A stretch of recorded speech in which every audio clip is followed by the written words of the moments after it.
இப்போ நீங்கள் ஸ்க்ரீனில் பார்க்குறது எங்கள் வீட்டில் இருக்கக்கூடிய சரக்கொன்றை மரம். இந்த சரக்கொன்றை மரத்தை வந்து கோல்டன் ஷவர் ட்ரீன்னு சொல்லுவாங்க.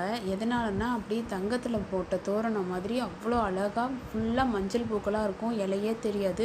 மொத்த மரமும் அப்படியே மஞ்சள் மஞ்சள்னு. இந்த பூக்கள் பார்த்திங்கன்னா எல்லா சீசன்லேயும் எல்லா டைம்லேயும்லாம் வராது. சம்மர் சீசனில் மட்டும்தான் வரக்கூடியது. இது வந்து மெயின்டெனன்ஸ் ரொம்ப ஈஸி. ரொம்ப அதிகமாக தண்ணிலாம் தேவைப்படாது. வெயில் காலத்தில் தான் வளரக்கூடிய மலரக்கூடிய பூக்கள் கொண்ட செடி இது. இதை கொன்றை மரம்னு சொல்லுவாங்க, சரக்கொன்றை மரம்னு சொல்லுவாங்க. இந்த மரம் நம்ம வீட்டில் இருந்தாவே நம்ம வீடே ரொம்ப அழகாக தெரியும். அந்தளவுக்கு அப்படியே மஞ்சள் பூக்கள் வந்துட்டு பார்க்கவே ரொம்ப அழகாக இருக்கும். இந்த பூ வந்து கேரளாவில் ரொம்ப ஸ்பெஷல். ஏன்னா இது வந்து கேரளாவோட மாநில மலர். இது வந்து முல்லை நிலத்துக்குரிய பூவாகவும் கருதப்படுது.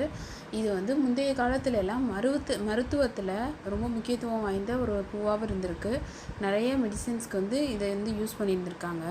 இது தாய்லாந்து நாட்டோட தேசிய பூவும் கூட, தேசிய பூ மரமும் கூட. இந்த பூவை கேரளாவில் கொண்டாடப்படுற விஷு பண்டிகையின் போது இதை வந்து ரொம்ப முக்கியமாக வச்சுருப்பாங்க. அதாவது விஷு பண்டிகைன்றது நமக்கு தமிழ் வருடப்பிறப்பு மாதிரி தான். அவங்களோட வருடப்பிறப்புக்கான பண்டிகை தான் விஷு பண்டிகை. அதில் வந்து இந்த பூ வந்து ரொம்ப முக்கியமான இடம் பெற்றிருக்கு. இதை வச்சு தான் கண்டிப்பாக கும்பிடுவாங்க. இந்த மரத்தை 20 ரூபா தபால் தலையாகவும் வெளியிட்டிருக்காங்க. பொதுவாக சம்மர் சீசன் ஆரம்பித்தோடனே, ஏப்ரல் ஸ்டார்ட் ஆனோடனே இந்த பூ வந்து பூக்க தொடங்கும். மற்ற சீசன்லாம் இருக்காது. இந்த 3 மாதத்துக்கு மட்டும்தான். ஏப்ரல், மே, ஜூனில் தான் இருக்கும். ஜூனில் கொஞ்சம் கொஞ்சமாக குறைய ஆரம்பிச்சிடும்.